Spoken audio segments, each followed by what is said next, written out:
Presentamos Entrevista.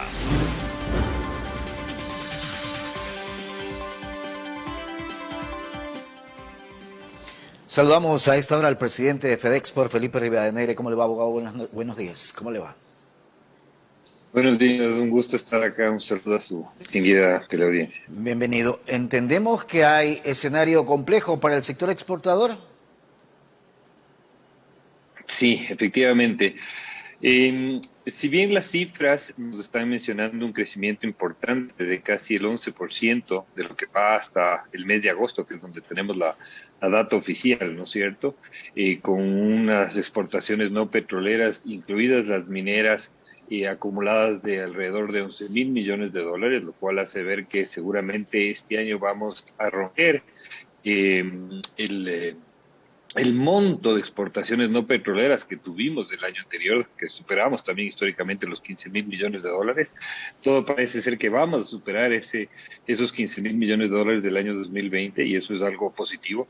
Sin embargo, estamos viviendo, y el Ecuador no es ajeno a esta gran crisis global de logística que está sucediendo, ¿no? Es decir, una vez que la pandemia ha tenido terreno, y la economía mundial se va recuperando, y vemos que los grandes mercados de consumo están acaparando todas las rutas logísticas y prácticamente todos los grandes, se podría decir, mercados de consumo se están entrelazando entre el hemisferio norte y lógicamente eso que genera que el hemisferio sur se vea de alguna manera complicado, se encarecen los costos de transporte, faltan cupos en las navieras, hay una escasez de contenedores, es decir, estamos viviendo un momento muy complejo en el tema logístico y esto se da prácticamente, como le decía hace un momento, ¿no? Uno, la activación de la economía mundial, también esas políticas que generaron en los grandes países o en esos grandes mercados de consumo, como puede ser, por ejemplo, los Estados Unidos, donde se inyectaron más de 36.000 millones de dólares a la ciudadanía y eso lógicamente hace que el consumo crezca de una manera importante.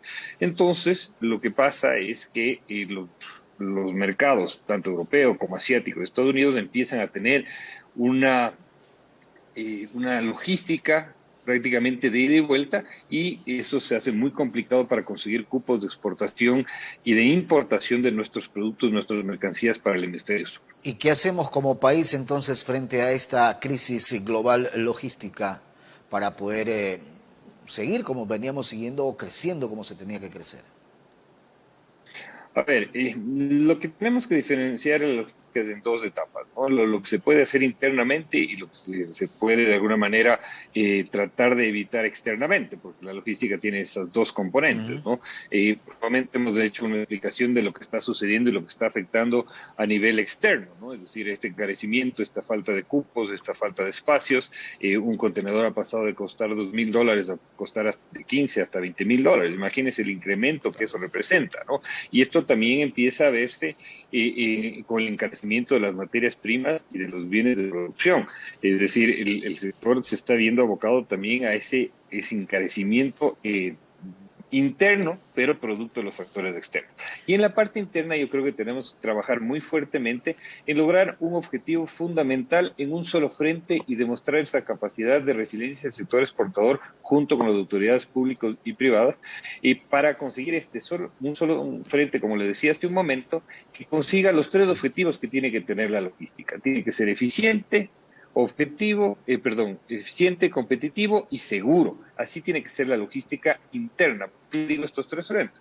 Uno eficiente, es decir, que no haya ninguna demora, ningún retraso, ningún entorpecimiento en la cadena logística interna. Competitivo, es decir, que tenemos que quitar todos aquellos impuestos o sobrecostos que encarecen la logística interna. Usted sabe que pagamos un impuesto a la salida de divisas, por ejemplo, a los fletes navieros, ¿no es cierto? Hay una gran cantidad de impuestos indirectos que tenemos que trabajar. Ahora hay una oportunidad de una reforma tributaria en donde tenemos que apuntalar esto, porque no sabemos cuánto tiempo va a demorar en que la logística vuelva a retomar su actividad habitual, ¿no? Es decir, Esto puede durar 1, 2, 3 años, es decir, son productos post pandemia que el mundo recién lo está viviendo, ¿no es cierto? Una pandemia no se lo había vivido desde hace prácticamente un siglo, y cuando se vivió hace un siglo, el mundo no tenía esa interconectividad que la tiene ahora. Y tercero, tiene que ser algo seguro.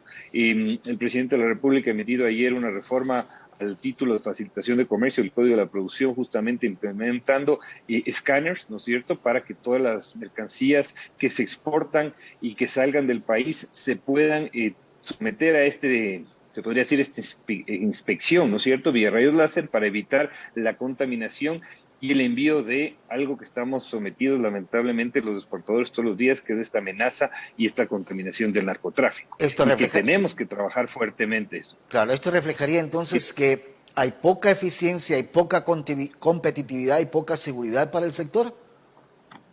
Totalmente, totalmente, ¿no? ¿Y han Tenemos que conversado con trabajar las muy fuertemente en autoridades? esto, ¿no? ¿Y han conversado con las autoridades? Hemos, Sí, hemos conversado ya con el ministro de la Producción, con el ministro de Transporte, también con el ministro de Gobierno, pero tenemos que trabajar en construir un frente común.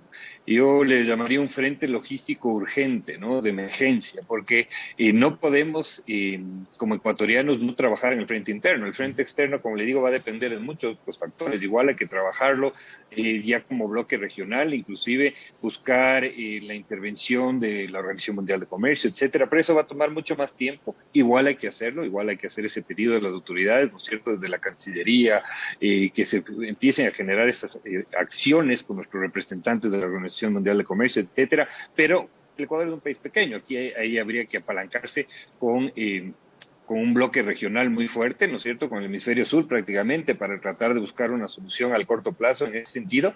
Pero lo que sí podemos hacer de una forma inmediata y que tenga validez es utilizar este gran frente logístico de emergencia, ¿no es cierto?, que lo podemos llamar así, lo determinemos de esa manera, justo ahora en esta entrevista, en donde se involucre el Ministerio de la Producción, Ministerio de Transporte, Ministerio de Gobierno, para que se consiga dar esta solución real al problema logístico que está viviendo el sector exportador, que es un sector que provee de divisas muy importantes al país y que en el 2020 demostró que ayudó al amortiguamiento de una crisis económica importante, ¿no?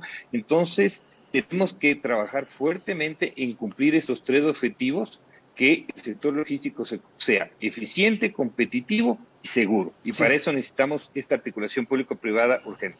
si se forma este frente, ¿la solución es inmediata, abogado? Debería serlo. Debería Esto ser. es un tema extremadamente importante, ¿no? Extremadamente importante, porque si no tomamos acciones en este momento, luego vamos a conversar de aquí unos 3, 4 meses y nos vamos a arrepentir de no haber tomado acciones rápidas, y lógicamente se va a disminuir esa capacidad exportable que tiene el país, que a la final termina siendo una solución real y tangible para la economía ecuatoriana, para el desarrollo sustentable del país, sostenible, y para la generación de empleo, que es lo que tanta falta le hace a nuestro país. Solución interna para afrontar los problemas externos, como la crisis de los contenedores, por ejemplo, ¿no? Exactamente, exactamente, ¿no? Yo creo que tenemos que elaborar, aquí no se puede trabajar con esfuerzos individuales, tiene que trabajar en una agenda conjunta. Y yo creo que las autoridades, y aquí hago un llamado a las autoridades para que analicen y vean la real problemática y la urgencia que existe en este momento con una complicación tan difícil que se ha dado. Si bien no es culpa del Ecuador, es un tema a nivel internacional, pero no podemos quedarnos de brazos cruzados. El sector exportador ya demostró en la pandemia ser muy resiliente, ¿no es cierto? Es decir, innovamos y logramos superar, como le decía al inicio de esta entrevista, esos 15,000 millones de dólares en exportaciones al inicio. Al finalizar el 2020, 20. y no podemos por estos problemas no superar ese valor. Estamos, como le digo, con alrededor de 11,000 millones de dólares en exportaciones, pero tenemos que trabajar en un proyecto conjunto, en donde inclusive también se pueden incorporar soluciones, no solo de transporte marítimo, también se pueden incorporar soluciones de transporte aéreo, es decir, donde todos los actores den ideas, se concreten acciones y se concrete una hoja de ruta rápida para cumplir este objetivo. ¿Y esta crisis global logística atraviesan otros países o el problema es solo nuestro, abogado?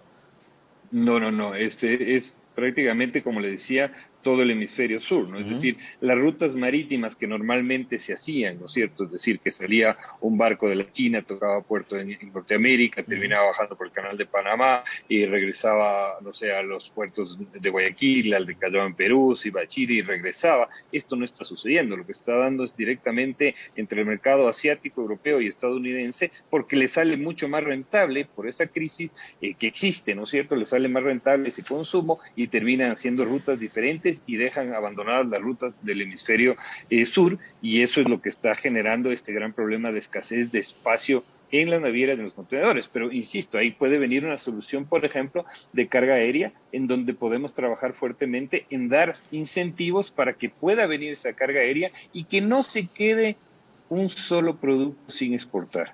Eso es extremadamente importante. El Ecuador es un país dolarizado, donde necesitamos las divisas, donde cada dólar de exportación tiene que ser valorado como tal, como un mecanismo de solución económica para el sistema macroeconómico del Ecuador. Entonces tenemos que, insisto, perdón que sea tan insistente, pero trabajar muy fuertemente y muy rápidamente. Yo creo que la rapidez de la articulación público-privada, me gustó este nombre que lo hemos bautizado en esta entrevista, de este Frente Logístico de Emergencia, en donde podamos encontrar las soluciones y dar esa competitividad interna tan necesaria para de alguna manera no dejar que nuestras exportaciones, uno, se escarezcan, y dos, no se lleguen a dar y no lleguen al puerto de destino, porque eso implica perder clientes y perder divisas, por ende perder empleo para el Ecuador. Claro, y los mercados comienzan a ajustarse, y a esto sí mi interrogante es si la carga aérea a la cual usted se está planteando, ¿no encarecería más el producto?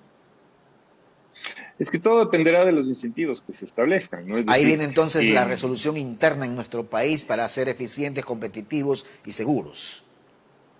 Sí, por ejemplo, les voy a soltar una idea un poco fuera de la caja, ¿no? Porque en este momento tenemos que pensar fuera de la caja, ¿no? Claro. Pero, por ejemplo, traer vehículos vía aérea, ¿no? Vehículos de alta gama, se puede exonerar, por ejemplo, del impuesto al consumo especiales a esos vehículos para que sea atractivo sopesar el costo de la exoneración de un impuesto a los consumos especiales con el costo del flete aéreo. Pero una vez que se trae ese avión acá al país, tiene que regresar lleno. No es negocio que ese avión vaya vacío, ¿no? Entonces, claro, por darle un ejemplo que se me está ocurriendo en este momento fuera de la caja y que se lo puede conversar, pero de alguna manera buscar estas alternativas para hacer atractivo la llegada de aviones, ¿no es cierto?, de carga al país y que pueda haber mayor flujo. Por darle un ejemplo, porque no es más fácil, y se está viendo en la parte aeronáutica cómo los aviones de pasajeros están mutando a aviones de carga, porque lógicamente eso es más rápido de hacer que construir un nuevo buque que toma 1, 2, 3 años, ¿no?